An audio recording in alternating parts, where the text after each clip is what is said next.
کیا کٹاکٹ کھانا جائز ہے؟ سعود احمد انڈیا سے، اگر کوئی مسلمان لڑکی ہندو لڑکے سے شادی کرنا چاہے اور یہ کہے کہ میں شادی کے بعد اسے مسلمان کرنے کی کوشش کروں گی، تو کیا اس سے شادی کرنا ٹھیک ہے؟ اگر صحیح نہیں تو لڑکی کے لیے کیا حکم ہے؟ نہیں ہو سکتی یہ شادی، چاہے بعد میں اسے ٹھیک کر بھی لے، لیکن شادی جب ہوگی، میاں بیوی کا ریلیشن ہوگا، وہ تو بدکاری اور زنا کے زمرے میں آئے گا۔ کسی کو دین پہ لانے کے لیے اپنا ایمان بیچنا جائز نہیں ہے۔ تو اگر وہ ہندو لڑکے سے شادی کرے گی، شریعت میں یہ نکاح ہی کا لدم ہوگا، اس کی کوئی حیثیت ہی نہیں ہوگی، تو اس لیے بہت بڑا جرم ہے۔ بلکہ ایسے لوگوں کے بارے میں تو ایمان کے سلب ہونے کا خطرہ ہے کہ آپ کو پتہ ہے کہ ایک چیز اسلام میں نہیں ہے اور وہ نکاح اسلام اس نکاح کو نکاح ہی نہیں مانتا، تو آپ اس پہ نکاح کا لیبل کیسے لگا رہے ہو؟ پھر آپ اس خاتون کو چاہیے ایسا ہرگز نہ کرے۔ لڑکی کے لیے یہی حکم ہے کہ اس کو چھوڑ دے، وہ خود مسلمان ہوتا ہے تو اپنے والدین کی پرمیشن سے اس سے شادی کر لے، اگر نہیں ہوتا تو بس چھوڑ دے اس کو۔ احتشام صاحب انڈیا سے، میں دہلی میں رہتا ہوں اور میرے والدین تقریباً 650 کلومیٹر دوری پر رہتے ہیں۔ اگر میں دہلی سے وہاں جاتا ہوں تو کیا مجھے قصر نماز پڑھنی ہوگی یا پوری ادا کرنی ہوگی؟ آپ دہلی میں رہتے ہیں تو کیا مطلب کوئی جاب واب کرتے ہیں یا باقاعدہ آپ کی بیوی بچے دہلی میں ہی ہیں؟ اگر واقعی بیوی بچے اور پورا گھر آپ کا دہلی میں ہے تو پھر والدین سے ملنے آپ جائیں گے تو پھر آپ مسافروں والی نماز پڑھیں گے وہاں پہ۔ اور اگر آپ کنوارے چھڑے چھاٹ ہیں، باقاعدہ دہلی میں آپ کا گھر نہیں ہے، تو پھر آپ کا والدین کا گھر ہی آپ کا گھر کہلائے گا۔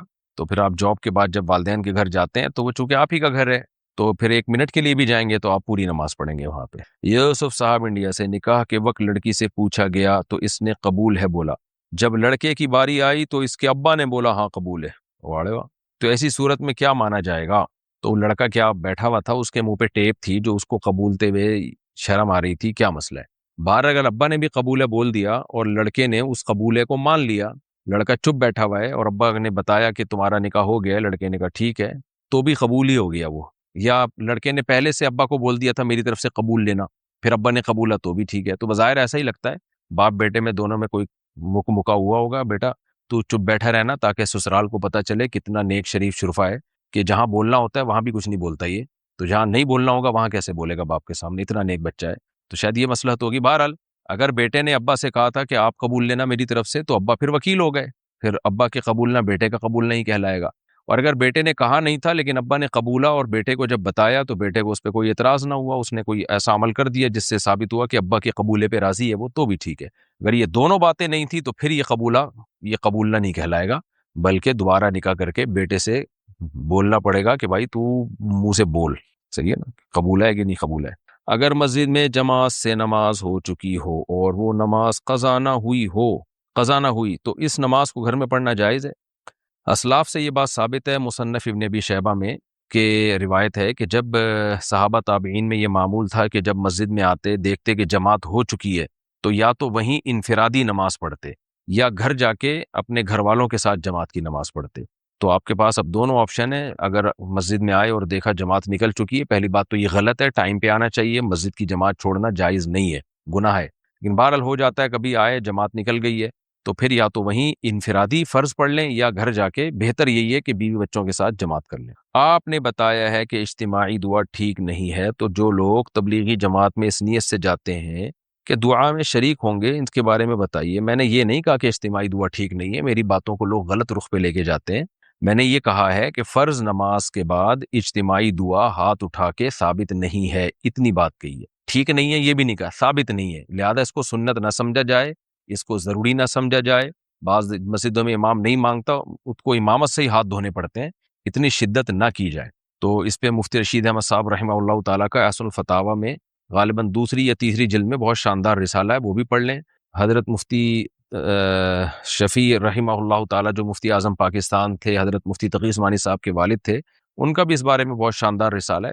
تو حقیقت یہی ہے کہ نہ ہی کہ حدیث میں اس اجتماعی دعا کا ہمیں تذکرہ ملتا ہے اور نہ ہی فقہ کی کتابوں میں۔ فقہ کی کتابوں میں بھی اس لیے نہیں ہے کہ حدیث میں نہیں ہے، قرآن و سنت میں نہیں ہے، تو اس لیے اس کا ہمیں نہیں ملتا۔ باقی یہ اتنا بڑا مسئلہ نہیں ہے کہ اس کی وجہ سے مسجدوں میں پھڈے پیدا کرے۔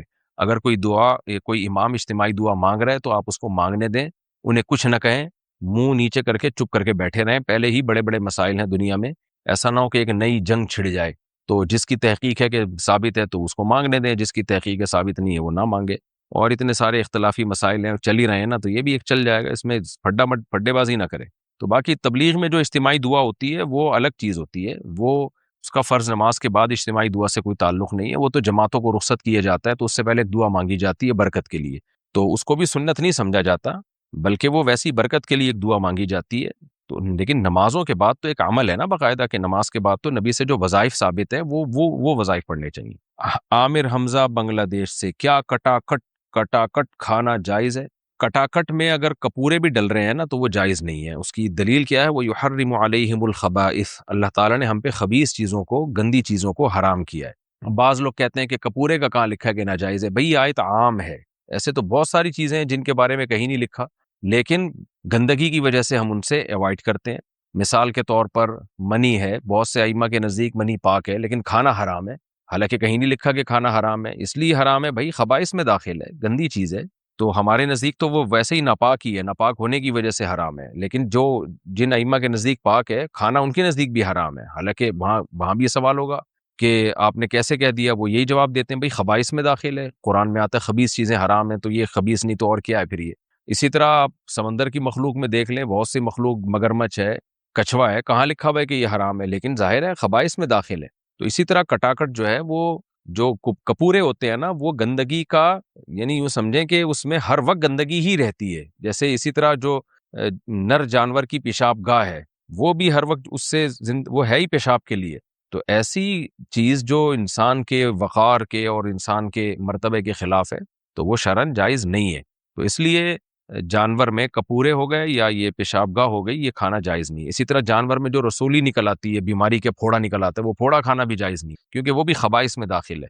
تو جو بھی یہ کہتے ہیں نا کہاں حدیث میں لکھا ہے، ایسے بہت ساری باتیں حدیث میں نہیں لکھی ہوتی، لیکن اللہ تعالیٰ نے ہمیں اجتہاد کا حکم دیا، تو مجتہدین اجتہاد کرتے ہیں، اور اس اجتہاد کی بیس پہ بھی بہت سی چیزیں ناجائز ہو جاتی ہیں، اور وہ اجتہاد کیا ہے؟ قرآن کی اسی نص سے استدلال کیا گیا، یحرم علیہم الخبائث، تو یہ خبائث میں ہی داخل ہیں یہ سب چیزیں، اس لیے ان کا کھانا حرام اور ناجائز ہے۔ البتہ یہ ضرور ہے کہ چونکہ ان کے بارے میں وضاحت سے ان کو حرام نہیں قرار دیا گیا، تو اس لیے ان کو اس درجے کا حرام نہیں کہا جاتا جس درجے کے کتے اور بلی حرام ہوتے ہیں، تو اس درجے کا حرام نہیں ہے، تو اس میں کم درجے کا حرام ہے، جس کو مکروہ تحریمی سے تعبیر کیا جاتا ہے۔ تو اگر کوئی کھا رہا ہے اس کو ایک دفعہ سمجھا دیں، مان جائے ٹھیک ہے، تو زبردستی نہ کریں، اور اس کو برا بھلا نہ کہیں، اس کو ملامت نہ کریں، لیکن خود آپ اس سے ایوائڈ کریں۔ کٹاکٹ میں صرف جو کپورے ہیں ان کی بات کر رہا ہوں، جو خصیتین ہوتے ہیں، باقی کٹاکٹ آج کل جو پھیپڑے ویپڑے کا بنتا ہے وہ ٹھیک ہے، اس میں کوئی حرج نہیں ہے۔ کراچی میں جو کٹاکٹ ہے وہ یہی ہوتا ہے، گردے پھیپڑے کلیجی ملا کے قیمہ بنا کے کھلا دیتے ہیں، وہ جائز ہے، اس میں کوئی حرج نہیں ہے۔ اچھا بھائی، فہیم النساء انڈیا سے، کیا عورتیں اپنے ہونٹوں پر لپسٹک لگا سکتی ہیں اگر لپسٹک میں حرام اجزاء شامل ہوں؟ نہیں، پھر نہیں لگا سکتی اگر حرام اجزاء شامل ہیں، کیونکہ ہونٹ منہ کے قریب ترین حصہ ہوتا ہے، اور اس میں بہت دفعہ لعاب اس سے لگ کے منہ کے اندر جاتا ہے۔ تو اگر حرام اجزاء شامل ہیں، اور خواتین کو دیکھنی چاہیے، آج کل لپسٹک میں حرام اجزاء بھی شامل کیے جا رہے ہیں، تو اس میں تحقیق کر لینی چاہیے کہ کون سی لپسٹک حلال ہے، کون سی حرام۔ کیا کھانے کی پلیٹ میں ہاتھ دھو سکتے ہیں جی، اگر کسی کو اعتراض نہ ہو، گھن نہ آ رہی ہو، سامنے بندہ بیٹھا ہوا ہوتا ہے بعض دفعہ، تو وہ پھر اس کو برا لگتا ہے۔ گجرات سے کسی نے پوچھا، کیا کسی سے بیعت ہونا ضروری ہے؟ ضروری نہیں ہے، لیکن مفید بہت ہے۔ لیکن اس کا تعلق اس سے بیعت ہو کس سے رہے ہیں۔ آج کل جعلی پیر مارکیٹ میں بہت زیادہ ہیں، زیادہ نہیں بلکہ بہت زیادہ ہے۔ بہشتی زیور میں شروع میں لکھا ہوا ہے کہ کسی سے بیعت ہوا جائے تو کوئی پیر جو ہے اس کے اوصاف کیا ہونے چاہیے، پیر و مرشد کون ہو جس سے آپ بیعت ہو، اس کو اپنا مینٹور بنائے۔ تو اس کا فائدہ یہ ہوتا ہے اگر کوئی صحیح پیر ہے، بدعتی نہیں ہے، عقیدہ بھی توحید پرست ہے، توحید پرست پیر ہے، بدعتی بھی نہیں ہے، اور شریعت کا علم بھی رکھتا ہے وہ، اور خود بھی نیک ہو، حب جاہ، حب مال، حب باہ، ان تین چیزوں کا مریض نہ ہو۔ حب جاہ کا مطلب بڑائی کا شوق، تواضع نہیں ہے اس میں، بلکہ اپنی دھونس، اور میں، میرے مرید، اور میں جو ہے نا، بعض دفعہ جب انسان کو عزت ملتی ہے تو اپنی اوقات ہی بھول جاتا ہے وہ، تو یہ سب چیزیں نہ اس کے اندر۔ پھر حب مال نہ ہو، لالچی نہ ہو، مریدوں کی پینٹوں پہ اور جیبوں پہ نظر ہو کہ اس نے ہدیہ کیوں نہیں دیا اس نے، تو یہ چیز میں نہ ہو۔ تیسرا حب باہ، حب باہ کا مطلب یہ ہے کہ حلال و حرام میں جو ہے نا، جو اس میں انسان میں اللہ نے مرد میں ایک ڈیزائر رکھی ہے عورت کی طرف، پیروں کے پاس جب خواتین آتی ہیں تو یہ ٹھرک بھی، بہت سے پیر ٹھرکی بھی ہوتے ہیں، بڑے بڑے ان کے اسکینڈل بن جاتے ہیں، اور جعلی پیروں کی بات کر رہا ہوں۔ تو واقعی نیک آدمی ہو، کیا شرعی حدود ہیں، بیوی اور غیر محرم میں کیا فرق ہے، وہ جانتا ہو اور عملی طور پر جانتا ہو۔ بعض تو پیر کمبخت ایسے ہیں کہ کسی خاتون نے پیر صاحب سے رابطہ کیا، میں یعنی ان کو جانتا ہوں کہ جی مجھے کسی لڑکے سے عشق ہو گیا ہے، میں شادی شدہ ہوں، تو پیر صاحب سے بیعت ہونا چاہتی ہوں، تاکہ میرا وہ عشق ختم ہو جائے. تو پیر صاحب نے اصلاح کرانے کے بجائے اپنے عشق میں ڈالنے کی کوشش شروع کر دی کہ میرے اوپر لٹو ہو جاتا ہوں کسی طریقے سے. تو عجیب دو نمبریاں چل رہی ہیں اس میں. تو اس کو حب باہ کہتے ہیں. تو حب جاہ بھی نہ ہو، حب مال بھی نہ ہو، حب باہ بھی نہ ہو، شریف انسان ہو. اور پھر اتنا بھی کافی نہیں ہے، یعنی نیک نہ ہو بلکہ نیک بنانا بھی جانتا ہو. اس کو گر آتے ہو کہ لوگوں کی تربیت کیسے. بعض لوگ نیک ہوتے ہیں لیکن پاگل ہوتے ہیں. سوری، پاگل کا مطلب یہ ہے کہ تھوڑا بیوقوف ہوتے ہیں. تو وہ نیک بنانا نہیں جانتے ہیں، ان کو نہیں پتا ہوتا سوسائٹی کی اصلاح کیسے کی جاتی ہے. تو مصلح بھی ہوں، صالح ہونا کافی نہیں ہے، مصلح بھی ہوں. اور انتہائی اہم ترین شرط یہ ہے کہ اس بارے میں ان کی اپنی رائے کا اعتبار نہیں ہوگا، کسی بڑے بزرگ کی طرف سے ان کو اجازت بیعت بھی ملی ہو. انسان اپنے بارے میں نہیں کہے کہ میں چونکہ یہ سب چیزیں میرے اندر آ گئی لہٰذا میں بیعت کرنا چاہتا ہوں، میں بیعت کر سکتا ہوں اب لوگوں کو. نہ آپ کی اپنی رائے کا اعتبار نہیں ہے. اپنے بارے میں انسان خوش فہمی مبتلا ہوتا ہے. ان سے پہلے جو اکابر گزر چکے ہیں، بڑے گزر چکے ہیں، ان میں سے کسی سے اس کو اجازت بیعت ہو، خلافت ہو، وہ کہیں کہ ہاں جی میں نے ان کو پرکھا ہے، آزمایا ہے، میری رائے کے مطابق یہ بندہ نہ اس میں جاہ کی محبت ہے، نہ مال کی محبت ہے، نہ باہ کی محبت ہے، اور یہ لوگوں کی اصلاح بھی کر سکتا ہے. تو وہ اجازت بیعت بھی دیں. یہ ساری شرطیں جہاں پائی جائیں گی، بعض دفعہ اجازت بیعت ملی ہوتی ہے لیکن جس نے اجازت دی ہوتی ہے وہ اس کے اجازت کا معیار ہی بہت ہلکا ہوتا ہے، ہر ایک کو اجازتیں مل رہی ہوتی ہیں. تو یہ سب چیزیں دیکھ کے اور پھر اس کی مجلس میں بیٹھ کے بھی اندازہ لگائیں کہ اس سے مجھے فائدہ بھی ہوگا یا ہو رہا ہے یا نہیں ہو رہا. تو اس کے بعد جا کے کسی سے بیعت اگر ہوا جائے تو بہت فائدہ ہوتا ہے. اس امت میں جتنے اکابر بزرگان دین گزرے ہیں، اگر یوں کہا جائے کہ 99.99% وہی ہیں جو باقاعدہ کسی بزرگ سے بیعت تھے، تو یہ دعویٰ شاید غلط نہیں ہوگا. تو ایسی شرطوں کے ساتھ بیعت ہونا بہت فائدہ مند ہے. اگر کسی لڑکی سے نکاح نہیں ہوا ہے تو کیا اس سے فون پر بات کرنا جائز ہے؟ کوئی بہت ہی ضروری بات ہو تو ضرورت کی حد تک بات کی جا سکتی ہے. بعض دفعہ براہ راست کچھ انسان چاہتا ہے کہ کنفیوژن اپنی دور کرے، چند باتیں پوچھ لے تاکہ شادی کے بعد مسائل کھڑے نہ ہو. لیکن گپے مارنا اور گھنٹوں گھنٹوں جو آج کل لوڈے لپاڑے فون سے چپکے ہوئے ہوتے ہیں اور خوب گپے مار رہے ہوتے ہیں، یہ حرام اور ناجائز ہے. چلو بھائی، اگر بچے نے کارپٹ پر پیشاب کر دیا تو 3 بار پہنچنے سے کیا وہ پاک ہو جائے گا؟ اور کیا ناپاک کارپٹ پر گیلے پیر جانے سے پیر ناپاک ہو جاتے ہیں؟ 3 بار پہنچنے سے پاک نہیں ہوتا. اس کا طریقہ یہ ہے کہ بچے نے اگر کارپٹ پر پیشاب کیا تو کوئی ٹب لے جا کے نا کارپٹ کے نیچے گھسا دیں آپ جہاں پیشاب ہے، تو وہ تھوڑا سا اوپر ہو جائے گا. اس کے اوپر جگ بھر کے پانی ڈالیں اور تھوڑا سا مسلیں ہاتھ سے پھر ڈالیں. تو 3 دفعہ یہ عمل کریں کہ اتنا پانی جو ہے اس کے اندر سے سرایت کر جائے، یعنی اتنا پانی اس کے اندر سے نکل کے چلا جائے. یا تو آپ کو غالب گمان ہو جائے کہ بھئی یہ پیشاب نکل چکا ہوگا، اب صاف ہو گیا، یا یہ کہ اتنا پانی کہ وہ 3 دفعہ اس کارپٹ کو اس پانی میں ڈبو سکتے تھے، ہم ڈبو کے نچوڑ سکتے تھے. ایسے ڈبوتے پھر نچوڑتے پھر ڈبوتے پھر نچوڑتے پھر ڈبوتے پھر نچوڑتے، تو اتنا پانی جو ہے کم از کم اس میں سے آر پار ہو جائے تو پھر کارپٹ پاک ہو جائے گا. اور اگر یہ عمل ممکن ہی نہیں ہے کسی طریقے سے تو پھر بار بار اس کو گیلا کر کے نہ نچوڑیں، اور جب غالب گمان ہو کہ اب سارا پیشاب اس میں سے نکل گیا ہوگا تو پھر کارپٹ پاک ہوگا. باقی کارپٹ پہ اگر پیشاب ہے اور وہ سوکھ گیا تو گیلے پیر جانے سے ظاہر ہے وہ گیلا ہو جائے گا دوبارہ، تو پاؤں جب پہ لگے گا تو وہ پاؤں دوبارہ ناپاک ہو جائیں گے. لیکن اس بارے میں وہم نہ کریں کیونکہ وہمیوں کو طہارت کے مسائل سمجھانا بڑا ہی مشکل کام ہوتا ہے. وہ پھر ساری زندگی کارپٹوں پہ ہی پاؤں نہیں رکھتے. تو جب تک 100% یقین نہ ہونا کہ یہاں پیشاب پڑا ہوا ہے اس وقت تک وہم نہ کریں، کارپٹوں پہ چلا پھرا کریں گیلے پاؤں کے ساتھ بھی، کوئی ناپاک نہیں ہوتے جب تک یقین نہ ہو کہ اسپیسیفک اس جگہ پہ پیشاب تھا اور میرا پاؤں وہاں پڑ گیا. صابر صاحبہ کراچی سے، اگر کوئی بغیر داڑھی کے نماز پڑھاتا ہو تو کیا نماز ہو جائے گی؟ داڑھی کاٹنا گناہ کبیرہ ہے، تغییر خلق اللہ میں داخل ہے. تورات میں آج تک لکھا ہوا ہے کہ حضرت موسیٰ علیہ السلام نے اپنی قوم کو کہا، اللہ نے موسیٰ علیہ السلام کو کوہ طور پہ بلا کے کہا کہ اپنی قوم کو کہیں کہ داڑھی مت کاٹیں. تو نبی صلی اللہ علیہ وسلم کی بخاری مسلم کی صحیح احادیث ہیں، اعفوا اللحیٰ وقصوا الشوارب، داڑھی بڑھاؤ مونچھیں گھٹاؤ. تو آپ نے یہ بھی فرمایا کہ 10 چیزیں پیغمبروں کی فطرت میں سے ہیں، ان میں ایک داڑھی بڑھانا بھی داخل ہے اس میں. تو اس لیے یہ تو انگریزوں کے حکومت سے پہلے مسلمانوں میں تصور نہیں تھا داڑھیاں کاٹنے کا. مرد کی زینت ہے داڑھی، تو اس لیے داڑھی اگر کوئی شخص کاٹتا ہے تو اس کو اپنے اختیار سے امام بنانا جائز نہیں ہے. ہاں البتہ فتنہ کا خطرہ ہو، لڑائی جھگڑے کا خطرہ ہو. اب جیسے سفر میں آپ جا رہے ہوتے اکثر بغیر داڑھی والے آگے ہو جاتے ہیں، اب آپ ان کو ہٹاؤ گے کہ لڑائی جھگڑا ہوگا تو مجبوری ہے تو پھر اسی کے پیچھے نماز پڑھ لی جائے، جماعت نہ چھوڑی جائے. نماز ہر شخص کے پیچھے ہو جاتی ہے بشرطے کہ وہ مومن ہو، مسلمان ہو، ہر مسلمان کے پیچھے ہو جاتی ہے. محمد بشیر حیدرآباد سے، شادی کرنے کے لیے لڑکی کا پڑھا لکھا ہونا ضروری ہے یا نہیں؟ نہیں، اب تک جتنی شادیاں کائنات میں ہوئی ہیں، اب خواتین میں ایجوکیشن تو اب شروع ہوئی ہے، عصری تعلیم کی بات کر رہا ہوں. البتہ تعلیم کا ہونا ضروری ہے. ضروری اس معنی میں نہیں کہ جاہل لڑکی کی شادی نہیں ہو سکتی. شادی تو ایجاب و قبول کا نام ہے، مرد ہو اور عورت ہو شادی ہو جاتی ہے. شریعت میں وہ ہو جائے گی، لیکن گھر آگے چلتا نہیں ہے اگر تعلیم نہ ہو۔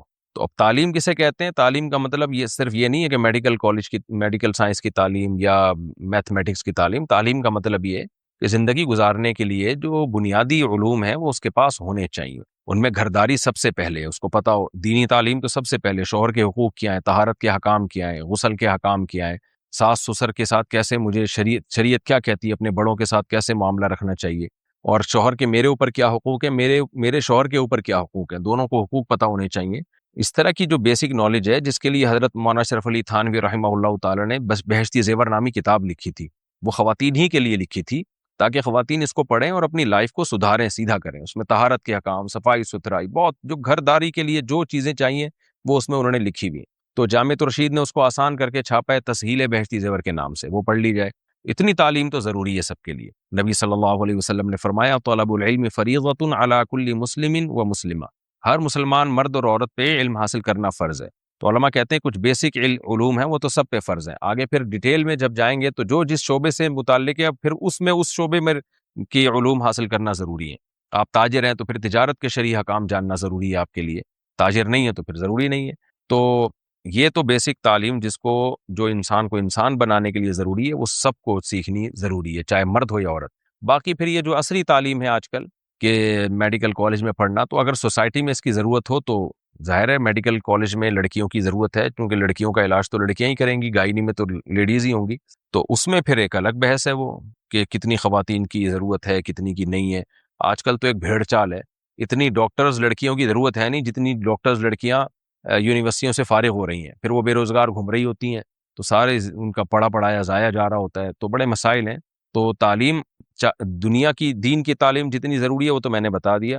دنیا کی تعلیم میں پہلے سوچنا چاہیے کہ آگے کرنا کیا ہے، اس کے حساب سے آگے پھر تعلیم حاصل کرنی چاہیے۔ اور جو آپ کرنا چاہتی ہیں، کوئی خاتون اگر کرنا چاہتی ہیں تو آگے اس میں آپ کو موقع بھی ملے گا کام کرنے کا کہ نہیں ملے گا، اس میں اتنے وسائل ہیں، اتنے ذرائع ہیں بھی کہ نہیں ہے، ورنہ پھر وقت برباد ہوتا ہے اور کچھ بھی حاصل نہیں ہوتا، ڈپریشن میں جاتی ہیں۔ پھر دوسری بات یہ کہ رشتہ بھی پھر دیکھنا چاہیے۔ اب آپ نے پڑھ لکھ لیا، آپ نے پی ایچ ڈی کر لی، رشتے آج کل میٹرک پاس بھی نہیں مل رہے، لڑکوں میں تو ہے ہی نہیں، تو پھر وہ شادی نہیں صحیح طرح جوڑ کی نہیں ہوتی، لڑکی ماس ڈبل ایم اے ہوتی ہے اور وہ لڑکا 8ویں سے بھاگا ہوا ہوتا ہے، نکاح پھر ہم نہیں پڑھانا ہوتا ہے، ہم خود خون کے آنسو رو رہے ہوتے ہیں یار کدھر کس کا نکاح کس سے پڑھا رہے ہیں ہم۔